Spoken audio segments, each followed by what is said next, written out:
Oke lur, balik lagi di Obi-Obi. Oke lur, kali ini Obi-Obi tidak bermain game dulu karena Obi-Obi akan membahas atau mengupload suatu hal yang berbeda, yaitu membahas tentang cerita suatu game yang ada di dunia pergamingan atau dongeng gaming gitu ya lur ya. Oke, cerita yang akan dibahas itu game Resident Evil Outbreak. Oke, bagi teman-teman yang belum tahu apa sih Resident Evil Outbreak itu, biasanya kan teman-teman mainnya itu Resident Evil 1, 2, 3, 4, 5, 6, 7 dan sebagainya yang sering dimainkan di rentalan atau yang populer gitu ya. Nah, jadi Resident Evil ini adalah atau Resident Evil Outbreak atau ya dikatakan sebagai Biohazard Outbreak dalam versi Jepangnya yang dirilis pada tahun 2003. Oke, untuk platform PS2. Oke, jadi sistemnya itu lur, itu permainan multiplayer online. Jadi game Resident Evil ini adalah bapaknya game Resident Evil online pertama yang dirilis pada tahun 2003. Begitu, yang berlatar di kota Raccoon City gitu. Oke. Sip. Evil Outbreak salah satu ini di sini mempunyai 8 karakter, yaitu karakter sipil biasa gitu ya. Ada 8 ya. Di sini ada nama Kevin Rayman sebagai petugas kepolisian Raccoon City Police Department atau RPD. Kemudian ada Mark Wilkins, dia itu security di Apple Inn di Raccoon Security Service dan sekarang masih bertugas di Apple Inn. Lalu ada Jim Chapman atau staf kereta bawah tanah di Raccoon Tube Strand Underground Corporation. Terus ada George Hamilton, yaitu dia adalah seorang dokter bedah di Raccoon City Hospital. Lalu ada David King, yaitu tukang ledeng, plumber, tukang betulin suatu benda atau barang yang rusak gitu ya di Raccoon City gitu. Lalu ada Cindy Lennox, yaitu pelayan JS Bar. Nanti kita akan membahas di cerita game ini, oke, di mode Outbreak. Oke, di sini ada Alicia Ashcroft, yaitu sebagai reporter di koran Raccoon City atau Raccoon Times. Yang terakhir ada Yoko Suzuki, yaitu mahasiswa di Raccoon City University. Oke. Dilanjutkan dengan membahas ceritanya. Oke. Untuk cerita kali ini lur, jadi di RE Outbreak ini mengambil salah satu skenario, yaitu skenario awal ya, yaitu sekarang skenario Outbreak ya. Oke, langsung ke ceritanya. Oke. Awal cerita Resident Evil Outbreak terjadi beberapa hari setelah awal pecahnya T-Virus di bawah tanah Raccoon City. 1 bulan semenjak insiden Mansion selesai. Jadi sejak itu tuh insiden Mansion, di tugas dari Star Bravo kayak si Rebecca gitu kan, ada insiden pembunuhan itu, terus dilanjutin dengan Chris mencari kawan-kawannya yang hilang di situ juga. Oke, dan setelah selesai sebulan kemudian gitu ya, lalu pada tanggal 17 Agustus 1998 penampakan monster di kota mulai dilaporkan oleh masyarakat. Jadi monsternya itu udah mulai menyebar di area kota Raccoon City gitu ya. Jadi awalnya itu ya mereka tidak begitu percaya dengan isu-isu monster-monster gitu ya. Jadi menganggapnya biasa aja, cuman berita konyol gitu ya. Oke. Sementara itu di Jazz Bar ya, ini ceritanya ini.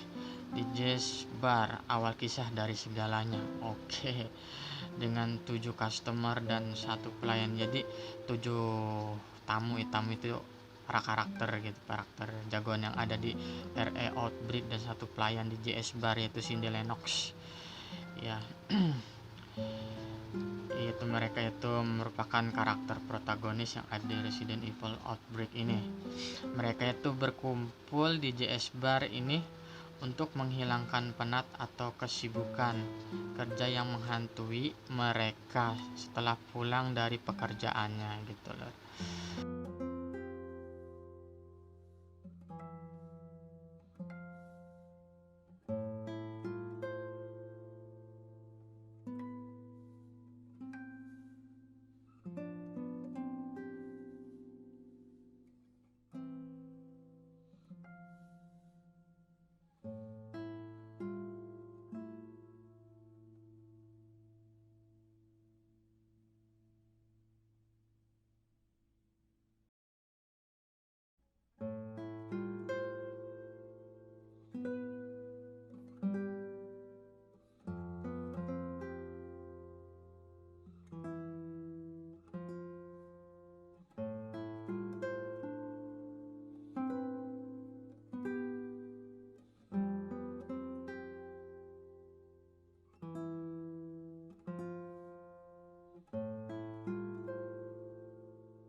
Kemudian hari sudah mulai larut malam, waktu sudah mulai larut malam.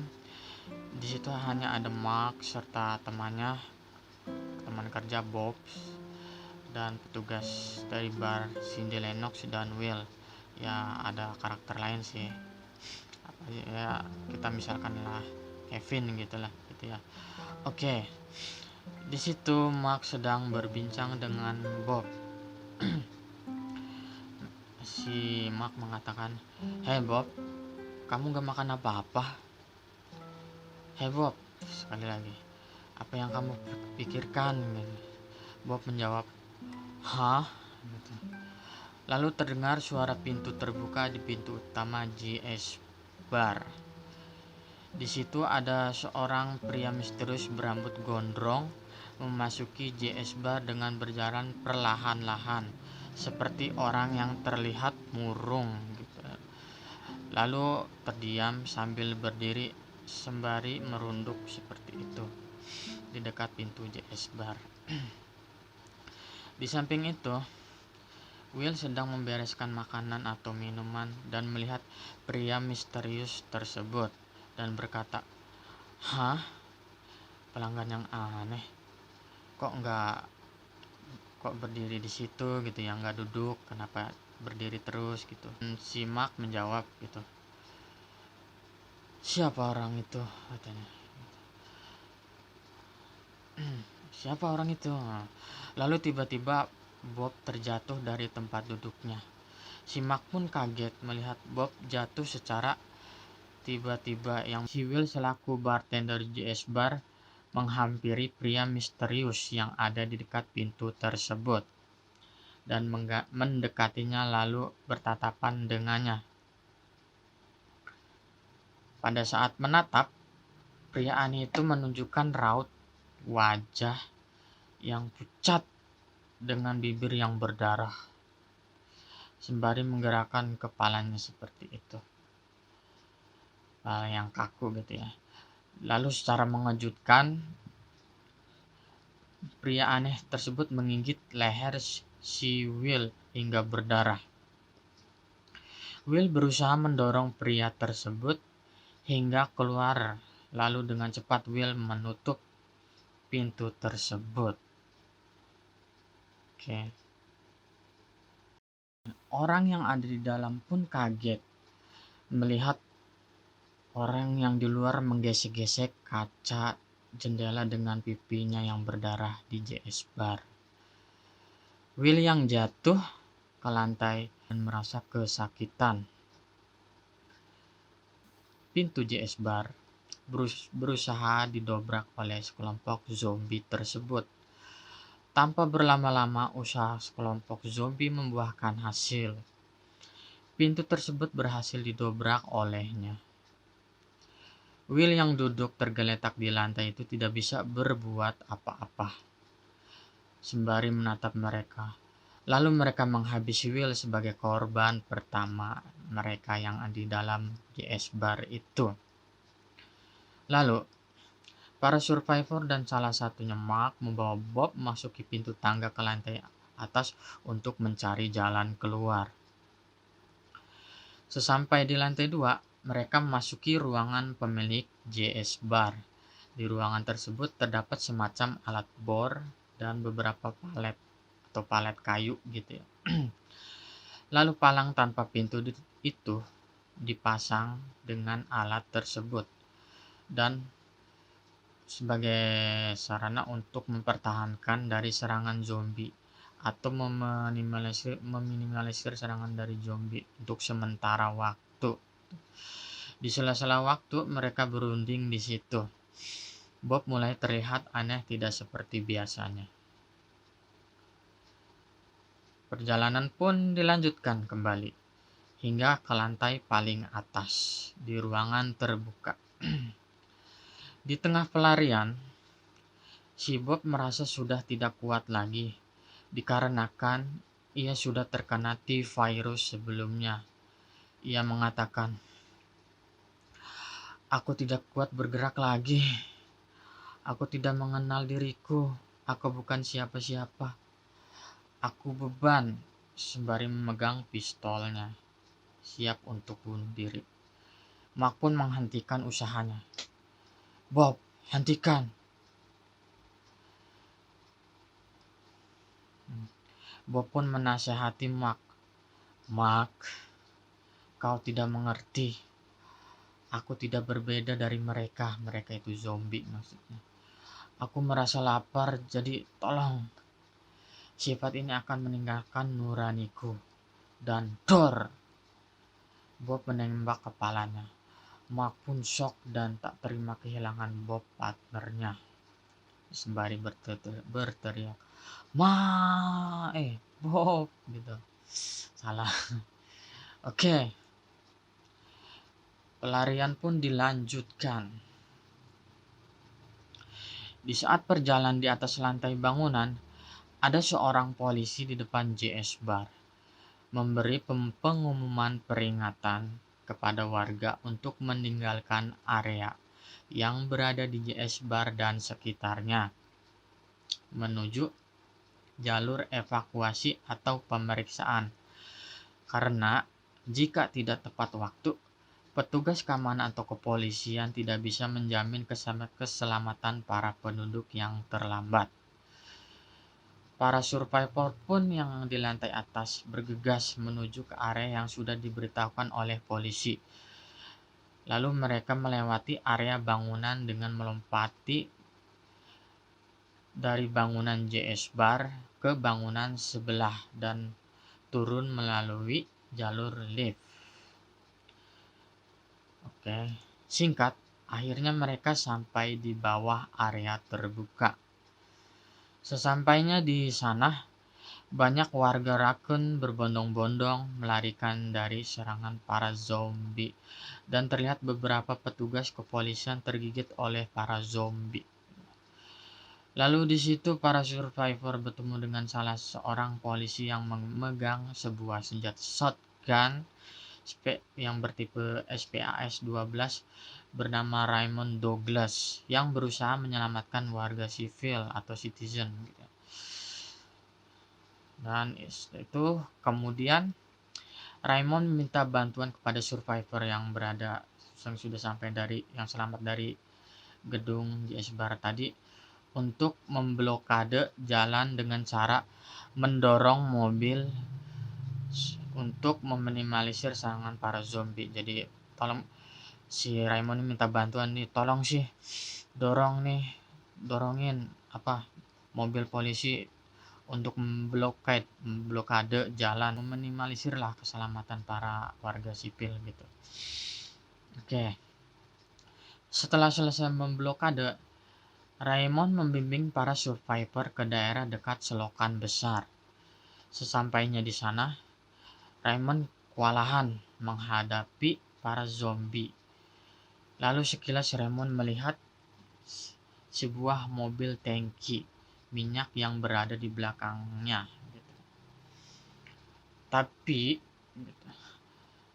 akibat kelengahannya, Raymond terdorong oleh segerombolan zombie dan terjatuh. Raymond bergegas mengatakan pada para survivor untuk memicu tangki bahan bakar terdekat untuk melarikan diri dan meninggalkan lighter dan senjata shotgun-nya untuk mereka. Di situ Raymond langsung tergigit oleh segerombolan para zombie. Setelah itu, dan akhirnya Raymond meninggal gitu ya. Setelah pesan yang ditinggalkan oleh Raymond tersebut, salah seorang survivor pun bergegas menuju mobil tangki, lalu membuka tutup tangki dan keluarlah beribu-ribu liter minyak yang mengalir ke segerombolan zombie tersebut. Lalu ia juga menyalakan korek lighter ya, korek gas gitu yang bisa nyala terus. Ya, kemudian dia menyalakan korek gas dan melemparkannya ke arah tumpukan minyak dan sekumpulan zombie. Api pun menyebar ke area minyak dan sekumpulan zombie, lalu menghanguskan tanpa tersisa. Gitu loh. Oke. Lalu para survivor pun bergegas menuju area lorong selokan air karena khawatir api yang tadi bisa meledakkan mobil tersebut. Nah, mobil pun meledak. Para survivor pun melanjutkan pelarian menuju area evakuasi di dekat Apple Inn. Di sana, mereka bertemu dengan beberapa orang yang selamat dari serangan zombie itu. Lalu, 5 menit berselang, mereka bertemu dengan salah seorang polisi bernama Dorian.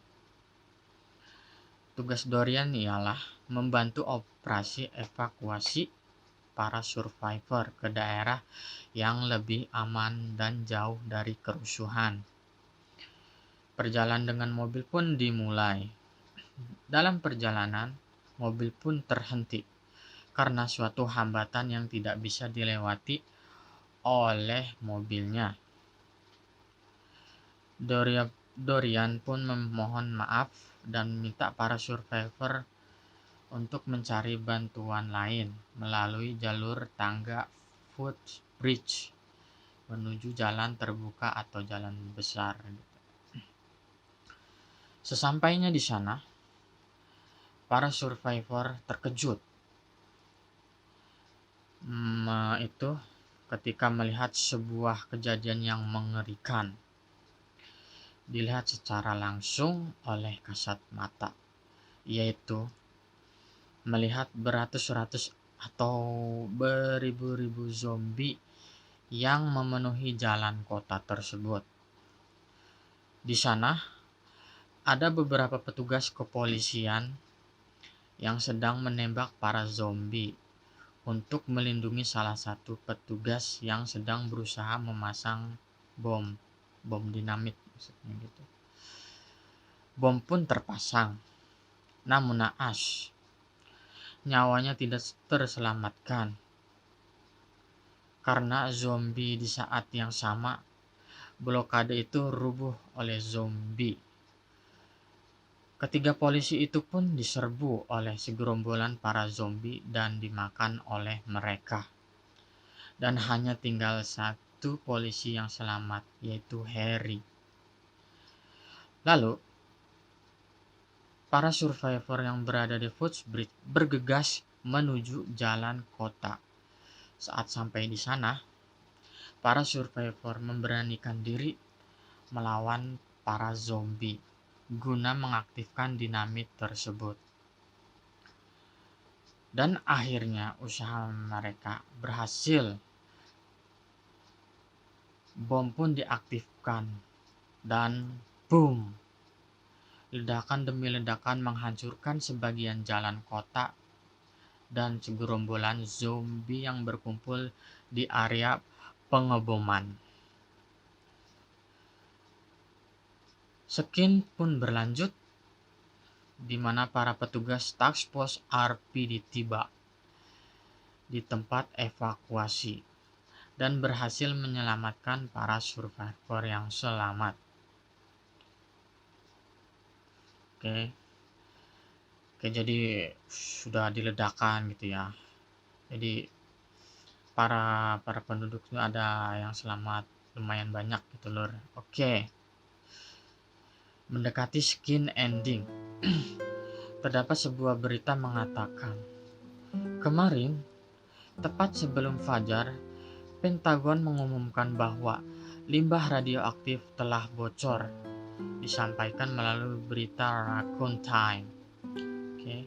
Dalam insiden ini, sesuai peraturan dan keselamatan kota, pihak Amerika memberi perintah untuk menyelidiki dan mengawasi kota Raccoon City. Continue.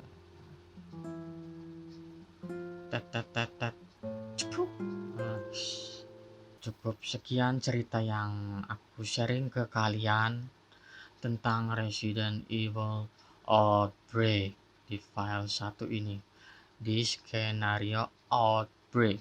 Oke lor, bagi yang ingin lebih tahu tentang dunia Resident Evil series sebagainya dengan karakter segala macem gitu ya, lebih detail lagi, silakan kunjungi aja Resident Evil Lore ID atau Resident Evil Lore Indonesia. Di situ banyak banget cerita tentang Resident Evil, karakter, terus berita-berita terbaru gitu ya. Saran saya kayak di situ aja gitu loh. Karena saya juga itu subscribernya dia gitu ya. Saya itu fans dari Resident Evil Lore ID juga. Oke, sip. Oke lor. Mengapa saya ingin membahas area Outbreak ini ya lor ya? Soalnya kan jarang-jarang gitu ya lor ya, channel YouTube membahas tentang area Outbreak ini. Ya walaupun sudah ada gitu ya, paling hanya beberapa, itu pun gak sering-sering gitu lor ya. Oke, semoga apa yang Obi ceritakan tentang dongeng gaming ini, dongeng Resident Evil Outbreak gitu ya, bisa sedikit lumayan sedikit, gak banyak, walaupun gak banyak gak apa-apa lah ya, seenggaknya mah sharing-sharing cerita gitu ya. Ya apabila ada cerita yang kurang atau mengganjal gitu ya, silahkan komen di bawah ini, di bawah komen ini ya. Oke lor, oke sip. Oke, cukup sekian untuk cerita gaming, dongeng gaming dari Resident Evil Outbreak oleh Owi Owi. Oke, and cukup sekian. See you next time and good. Dadah.